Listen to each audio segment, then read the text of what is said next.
To the regular meeting of the Grover Beach City Council, Monday, October 23rd, 2023. We're not going to be, please, no applause. This is a business meeting and would like to keep it that way. Thank you very much. The agenda item 2 regarding the 218 noticing process for a hearing on proposed water and wastewater rates presentation. That's me, Mayor. Thank you. Thank you, Mayor and council members. Good evening to you.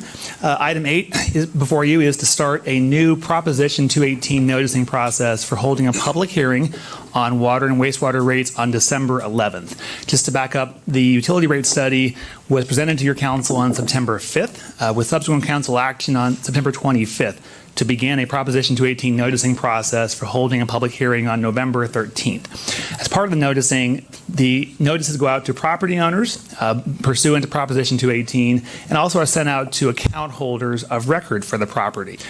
We realized recently that after getting some questions from property owners that we inadvertently did not include property owners in the noticing list. It went out to just the account holders, the customers of our utilities. Once we determined this, we immediately turned around and brought forward this item this evening. It was an internal error that we've corrected and fixed going forward.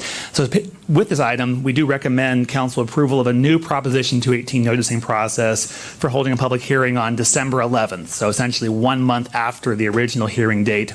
Pending action this evening, notices would go out tomorrow, which would start a new 45-day window for noticing and submitting protests as part of that Prop 218 process. For protests already received, our plan is to send letters along with self-addressed stamped envelopes for those individuals to enable an easier resubmittal of protests given the time they've already put into that process. At this time, I wanted to have the city attorney touch on briefly the Prop 218 process in response to some questions we've seen online about how the process works. Thank you.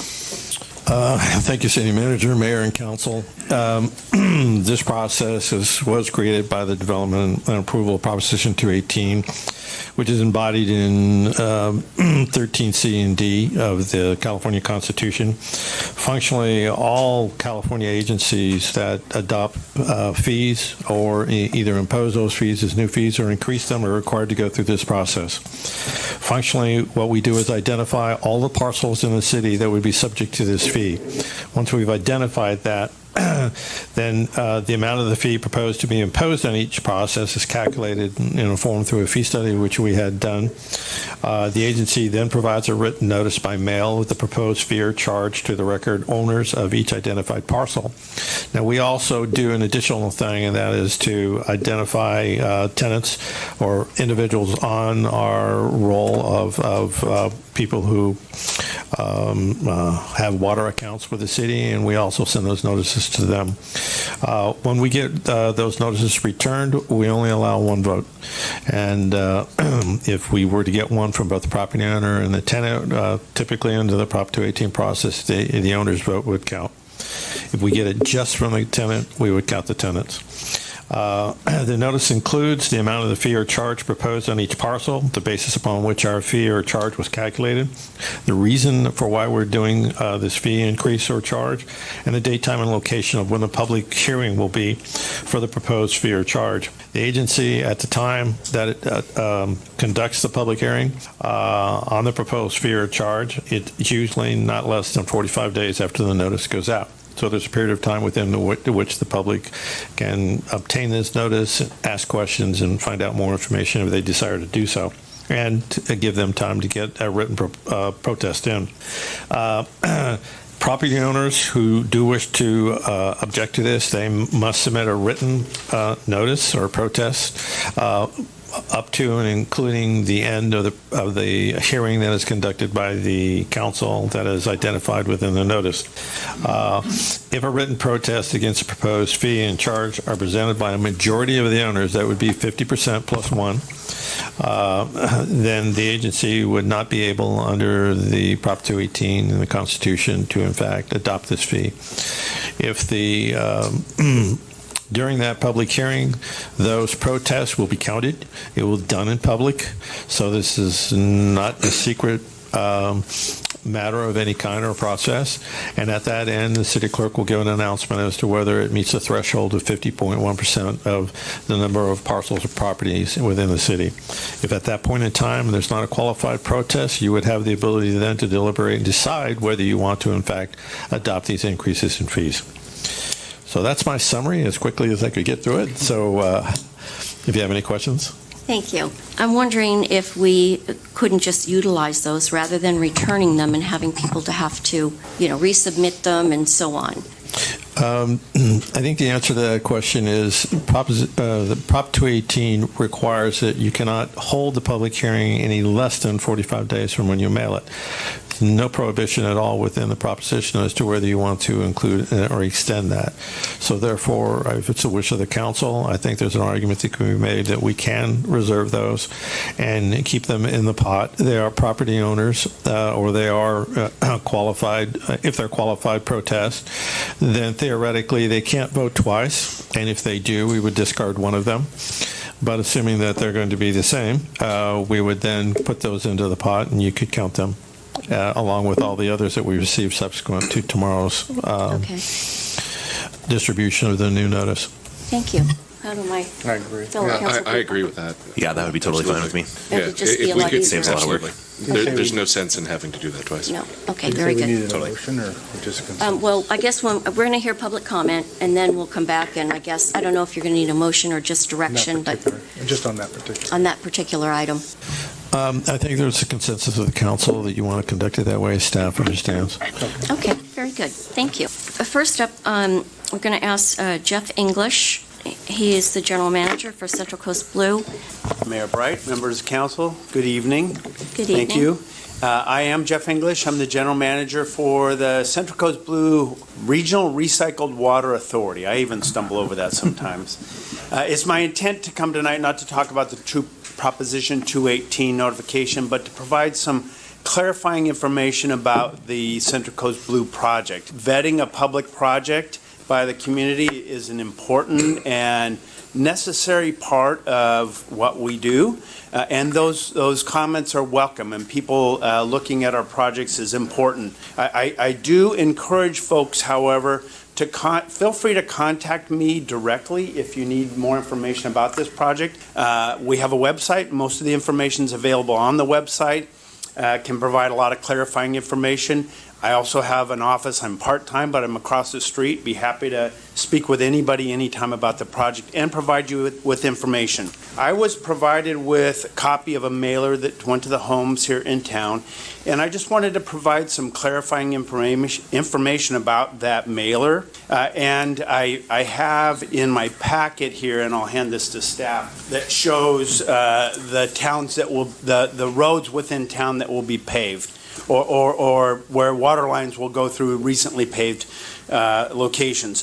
First of all, the question about wells. There are two phases of the project. The first phase is where we treat the water from Pismo Beach. There will be 8 wells along with that portion of the project. 5 will be monitoring wells and 3 will be injection wells. The other wells are within the second phase of the project, and those wells are really very nondescript. Much you will see in the public is a utility box and not much more than that. Regarding the project cost was stated in the mailer as $100 million. It's actually $93 million, but the portion to Grover Beach is in approximately $16.7 million after the local split. There's a cost-sharing split, and that cost-sharing split is 36% for Grover Beach. And of that, half of that approximately will be from grant funds, and so our portion is significantly less than that. 5.7 miles of pipeline was described in the mailer. There's actually 1.1 mile of pipeline, and that's mostly over roads that have not been paved yet. There is one block on 5th Street between Trouville and I will conclude my report. Maybe if you wouldn't mind just finishing that, I think people would like to hear it. So there's approximately 2 blocks. It goes through one block on 5th Street and then 3 or 4 other intersections where it's been paved, and that will be returned to the condition it exists now. and so the public won't notice other than maybe some different color in that asphalt. The mailer stated that we are paying 36% but only getting 20% of the water. The cost share is very clear that you pay 36% and you get 36% of the water out of the project. And that will be approximately 25% additional water for your average 5-year water use. So it's a significant improvement to our water supply. Also on this paper are some information about the injection wells and monitoring the dewatering plan. Suggestions that we relocate the plant to the sanitation district site. The State Water Board, when they permitted the redundancy project for the sanitation district recently, was very clear that that location, that plant is a temporary facility, and that it was permitted for an additional 30 years, and then in 2047, there will have to be consideration for relocating the plant. They would not allow us to build our facility on their plant even if we wanted to. A long-term investment in our water supply. If we recall, just a year ago, we were wondering whether Lopez was going to go dry. It's not cheap. It's an expensive project, but it's an investment that will pay dividends for many generations here. Just as Lake Lopez is paying dividends now, we made that investment many, many years ago. Our water supply would be dramatically less than it is now if folks in your position many years ago didn't decide to help install Lake Lopez. With that, I wanted to invite anyone from the public to come and see me anytime. My contact information is on our website, centralcoastblue.com, and be happy to provide you any information that you request. And with that, I'll answer any questions that you might have, or Are these, is this paperwork available over there for people to pick up, or? I did put some copies in the back Okay. for people to look at. I wanted to point out on the map, there's a section that's highlighted in green that shows the routing of the water lines. The reason that 5.7 miles was listed in the EIR, we had to look at all the options. When you do an evaluation for the potential environmental impacts, the project may change. So if we have, two things. One is it includes all of the routing within Phase 2, which is a significant portion of mileage in Oceano. However, we have to look at all the options. So if we have various routes, we have to look at all of those routes, and those were listed in that EIR. So the EIR considers a lot more than what will actually be constructed. So we have to kind of shoot with the shotgun in the EIR process. And then through the design process, we narrow down the focus of the project. By me, it's available on our website and will be available to anybody who chooses. Okay, thank you very much. Any questions? We'll start with Sylvia Borer. Hello. So my concern about the water project is that we have a considerable, the cost of living is very expensive right now. And there are a lot of people that are barely making it. We have been concerned about affordable housing. This is directly going to affect renters. Landlords are not going to take on this bill. They're going to pass it to the renters. We've worked really hard on getting our vacation rentals going and becoming, part of that community. That's going to go up. That's going to increase. These costs are going to be transferred to the people who really can't afford it. And so that alone I'm concerned about. Also, we just spent all of this money doing the streets, and now we have to redo that. That comes out of our taxes. If this water that we really don't need, this is a wish list. This is not necessary. If this wish is so that we can continue to put in 4-story buildings and continue to crowd Grover Beach so that it's not fun to live in anymore and it's not affordable to live in anymore, I'm definitely not for it. This comes down to money. It comes down to our senior citizens. It comes down to the people who work at the gas stations and the grocery stores, who watch our dogs, who take care of our kids, who, all of these people are going to be greatly affected by it.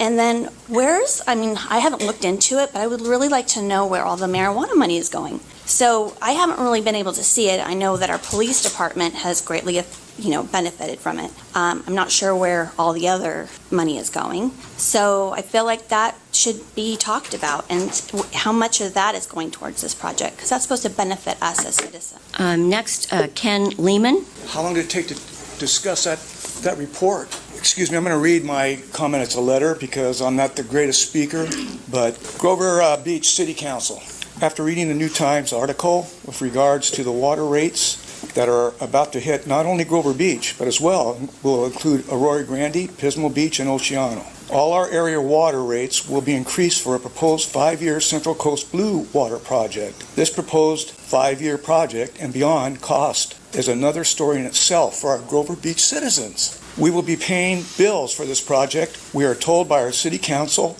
it was voted 4-1 by our council for all systems go. I understand, I've talked to Mr. English, it's over $100 million now told for the project, future project, with those costs even going up. Will require raising our Grover Beach property owner water bill residents. We are told by our city council will have the lowest rates in the area. However, they did not tell Grover Beach, bingo, by 2/26 we will be at the highest rates. These newer higher rates will be beginning on January 1st, 24 and run into 28, thus a 100% increase by 2/28, and there's conflicting stories, it's 112%, and at the end of the year of 2/28. Thus, take your present bill and double plus by then. In the meantime, Pismo rates will be raised at approximately 6% rate increases each year up to 2/28, with a 30%, it seems, total increase. Let me give you an example. Grover Beach Tier 2, 22 units. Today, $617 a unit. By 2/28, $1273 a unit. Over 100% increase. Pismo Beach Tier 3, maximum of 32 units. Today at $729 a unit. By 2/28, $921 a unit. What a deal, Pismo. Among with more water usage okayed at the same lower cost than the other cities. Grover Beach will be at a 350 unit raise compared to them. Arroyo Grande has a schedule only for 2/25, 2/26 at Tier 2 at 22 units max at $619 per unit, and by 2/25, 2/26 on their schedule, Grover Beach, you will be at $1022. Yes, bingo, Grover Beach. Wrap it up, please. Okay. If you want to finish your sentence, please do so. Well, I just want to go here with what the other lady just talked about in the whole city here. What's going on? Okay. Thank you all. We'll move on. Leslie Marr, please. Good evening, council people and my neighbors. My name is Leslie Marr, and I'm a new resident of Grover Beach. We're celebrating 1 year in our home. Recycling water in the 5 cities is a great idea. However, public project costs directly impacting every household and business in Grover Beach. Alternatives and cost benefits must be considered, and projects must go out to bid. This is why the Central Coast Blue project needs further review. As I run a $14 million a year property, and we never take the first bid. There's always negotiation. Phase 1, whether it's 93 or 100 million, I don't think the residents of Grover Beach, that doesn't really factor with them. 93 or 100 million is still a lot of money. Grover Beach water bills, the Phase 2 could cost 2 times more. I keep looking for the proper amounts, and I haven't seen it. How could we possibly vote or approve a project that we don't even know what the costs are? People on fixed incomes or near poverty level will face homelessness or have to choose between food and water.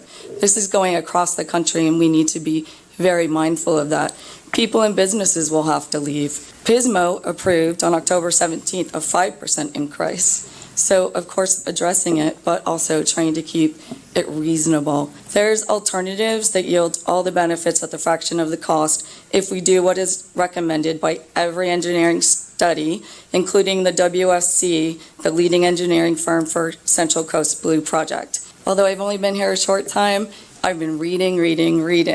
I do not understand how member agencies of the South San Luis Obispo County Sanitation District, Arroyo Grande, or Grover Beach would pay into the Central Coast Blue project. Sanitation district members, agencies already have the infrastructure and the resources to produce recycled water at 1/10 of the cost of joining Central Coast Blue. There have been several engineering studies defining the most efficient locations for the regional recycled water facility. And although we're learning tonight that we can't use the existing one because it was temporary, most things, with negotiation can be changed. So perhaps that, although he says they would never, it should be a consideration. All the reports concluded that the sanitation district is the most efficient site to produce and distribute recycled water. The advantages of the recycled water through the sanitation districts and not joining Central Coast Blue, agencies can get a refined estimate for project costs. The sanitation district needs to add a few advanced treatment pots, and it could cost $30 million versus $93 million. Thank you. Thank you so much. Thank you. Jeff Boyer. I didn't come with any bullet points or anything. The statement that I really wanted to make was kind of on how the voting process on this is shaking down, if you could call it a voting process.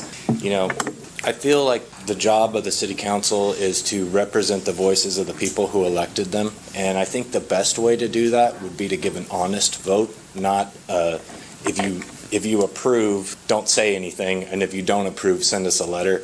I think there was probably the opportunity to put a yes or no, on the information, something that people could easily mail back. But I kind of think that I get the sense that there was a concerted effort not to do that, because I think we all know what the majority of people in Grover Beach would say to a doubling of their water bill, So, with that said, I think that, if we're really looking to represent the interests of the people in Grover Beach, let's have a legitimate vote. This sending in letters that's not a vote.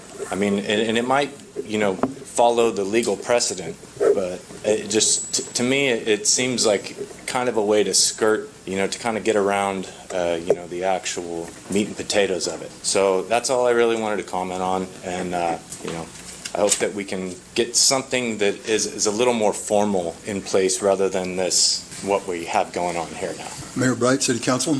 My name is Anthony Wayne Embry. I've lived in Grover Beach for too many years to count. However, I would like this to go on record. Grover Beach has blatantly violated federal and state laws by charging me $15.98 a month for a water meter.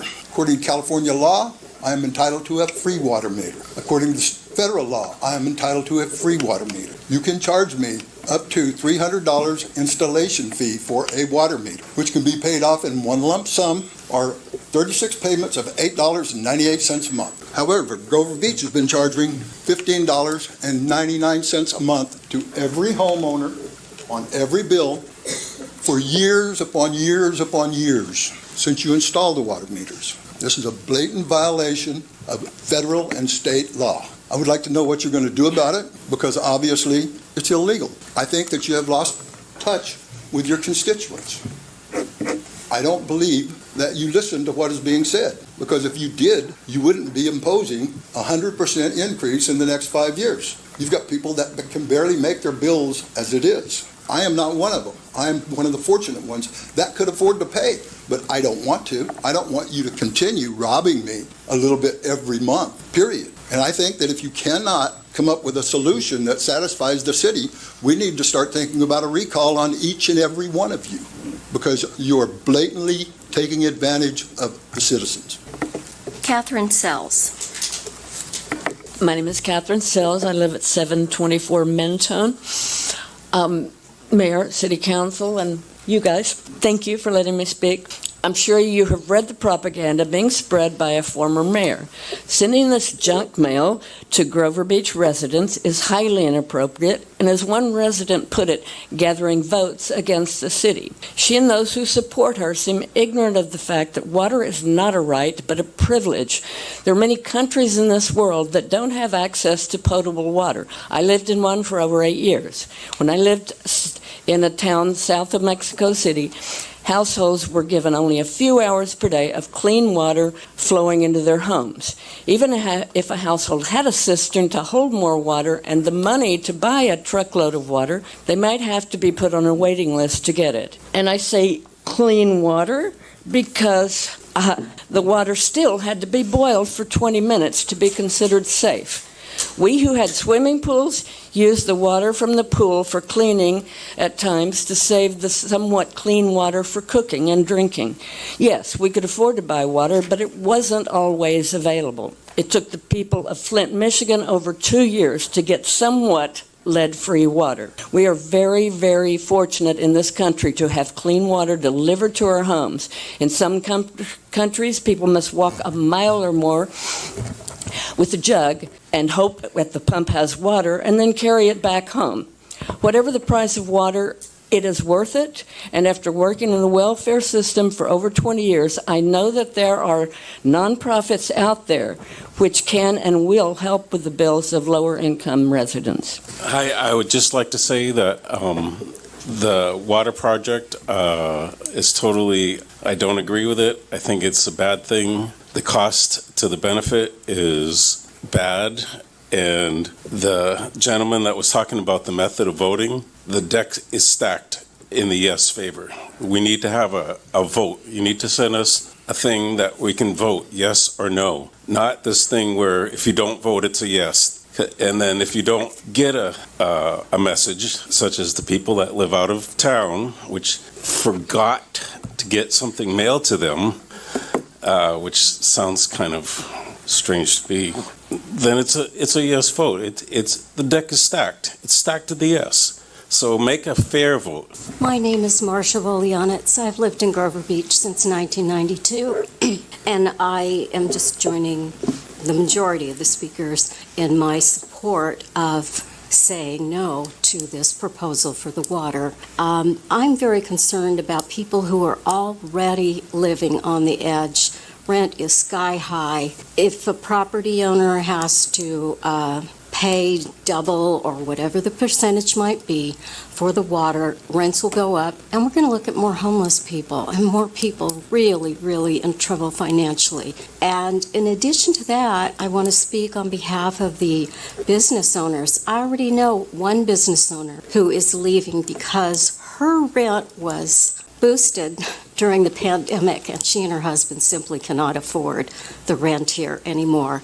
And I'm sure she's not the only one who owns a business who is planning on closing and moving to San Luis Obispo, where she can, get a few more customers and also know what's coming and be able to balance her finances and her customer base better. So I hope you still keep in mind that if we close down more businesses due to the rates, we're looking at, more boarded up businesses, less sales tax, more people on the streets, and I think it's going to snowball. Thank you. My name is Susan Cleek. We have property in the industrial area on Leone, and we have a house on Baden. We've been in the county a long time.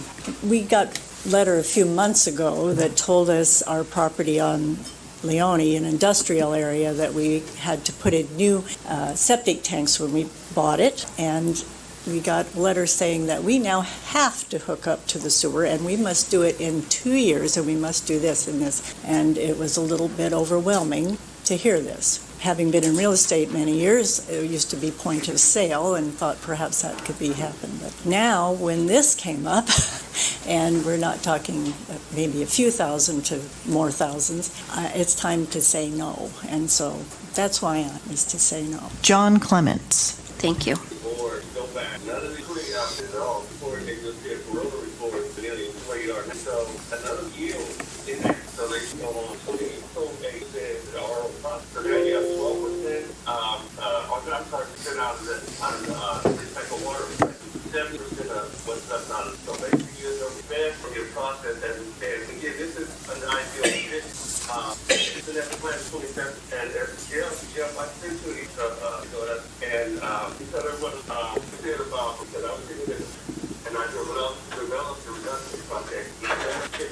Doesn't make sense because that project is 30 years.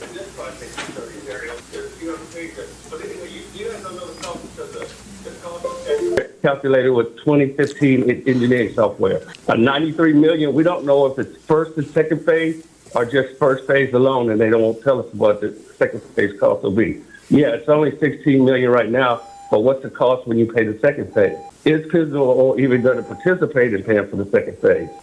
And if you can only get 60% yield, that changes your acre per foot cost a great deal. Thank you, Mr. There's Clements. a point, we all want Mr. recycled water. Clements? Yes. I'm sorry, your 3 Yes. minutes are up.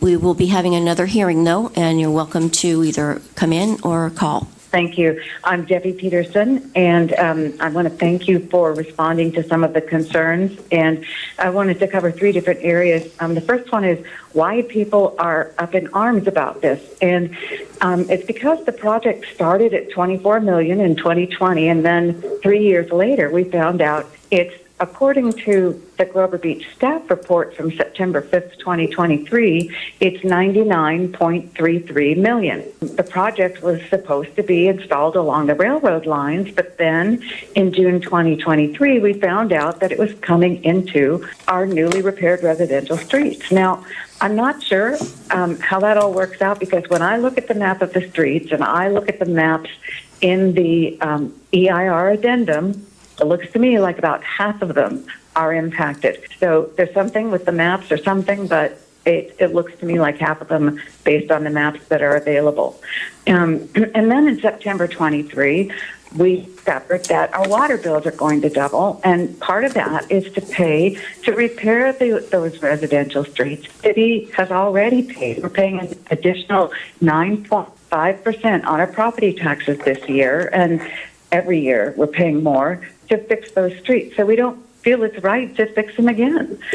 The fourth reason is that it's not just about the water that's going up, it's the electricity, the insurance, it's everything, and it's simply not sustainable. And it is diametrically opposed to any lip service that the council would give to affordable housing. Next grouping is questions that can be asked. And one of the comments on the mailer was misconstrued. The comment was that Grover uses per capita 20% of the amount of water of the three cities impacted based on the population and use per person, but we're paying 30% of the project's cost. So the question is why, when we use 20% of the water, are we paying 36%? The other question is that the cost of phase 2 is unclear. What's it going to cost, and how much will that increase our water bills? Phase 1 apparently doesn't even achieve the objective. In fact, it takes more water from the than it puts in. And what's the cost per acre foot? The last staff report I was able to find said that we were paying $22 and some, and we heard tonight it was 16, so it would be helpful to have that clarified. And then the other one is the ballot. It's really not clear on the ballot of what the increase is really going to be over the years. I know it's 19.7% a year for 3 years, I believe, maybe 4 years. The letter you're sending out. Yes. But it only shows Ms. 2024. Peterson, I'm sorry, but your 3 minutes are up. Assistance and so on. Sure. Thank you, Mayor. Back in, I think it was 2019 or 2020, the city established a low-income subsidy program for utility payments. We have allocated $50,000 annually for this program. It does stipulate that if you qualify for the PG&E CARES Act or SoCal Gas CARES Act program, that you would automatically qualify for a discount of city utilities. Pursuant to council direction previously, we would seek to increase this amount, given the proposed increase that would be reflected in water and wastewater rates going forward. The exact amount is to be determined, but we would certainly look to bring this forward to the council as a mid-year adjustment pending your decision on the rates. Thank you. And then there was a question about cannabis dollars. Yes, the city currently generates about $1.5 million in cannabis tax revenues. It is general fund dollars that goes into helping provide funding for projects and services. Given the uncertain and volatile nature of these revenues, as they've gone from zero about 5 years ago to a high of $2.5 million to now right about 1.5, we've been very cautious about the use of additional ongoing revenues to help really go towards one-time needs, in particular major street improvement projects. South Oak Park Boulevard from Grand Avenue to Mentone Avenue was repaired about a year ago. That would not have been possible had it not been for cannabis tax revenues in large part. So we've been very cautious. Our overall increase in personnel and ongoing programs has been very limited to really help focus in on key projects and infrastructure needs that we can't fund otherwise. One point to mention is what we're talking about are water and wastewater rates, which is an enterprise fund, can only be used for systems, improvements, reserves within those purposes. The general fund can be used for any number of different items, including potentially utility needs.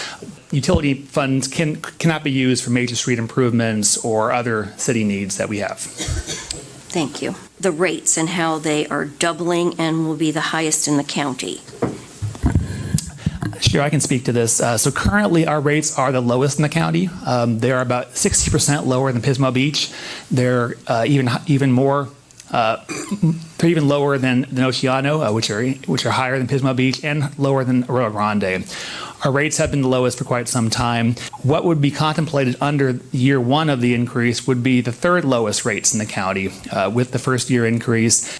It is true that subsequent increases would increase beyond that. However, other cities are increasing their rates as well. Every city is facing infrastructure needs, they're facing their own utility system needs, and they're conducting their own Proposition 218 processes over time. So it's difficult to say where our rates will be in 3 years compared to other cities because they're also going through their own Prop 218 utility rate studies, and quite possibly they may go even higher than where we are over time. We just don't know that for sure because every city is on a separate system, a separate time frame for the Prop 218 processes. There were some comments about Pismo Beach. They recently did enact a rate structure last week. They enacted a much higher rate structure several years ago. So their rates have been trending again about 60% higher than ours on average. Arroyo Grande has been enacting higher rates than ours over the last several years as well. So each rate structure is tied into what the city's needs are, looking ahead over the next 5 to 10 years, and then basing a rate structure that helps to address where those needs are. I'll also acknowledge that what the council would be asked to consider in November, or December, is a rate structure, not setting the individual rates every single year going forward, but approving a rate structure that would set a ceiling beyond which the council could not enact anything higher. However, the council could enact a lower rate going forward. And it's our intent to continue to seek grant revenue to help support Central Coast Blue and other water system needs. We're about to apply for a $10 million federal grant that we believe we're very competitive for. However, we don't have this revenue in hand yet. And so we can't count this revenue in our financial model at this time. Our goal is to know by the middle of next year, 2024,